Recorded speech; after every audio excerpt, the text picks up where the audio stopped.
اللهم في يوم الجمعة اجعل لنا من كل هم فرجا، ومن كل ضيق مخرجا، ومن كل بلاء عافية.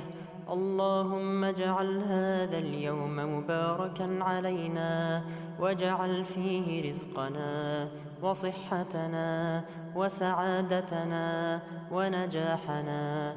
اللهم اجعلنا من الذين يستمعون القول فيتبعون أحسنه، واجعلنا من أهل التقوى والصلاح. اللهم اجعلنا في هذا اليوم من الذين يذكرونك ويشكرونك ويسجدون لك بخشوع وصدق. اللهم اجعل لنا في هذا اليوم نصيبا من رحمتك وغفرانك وعتقك من النار. اللهم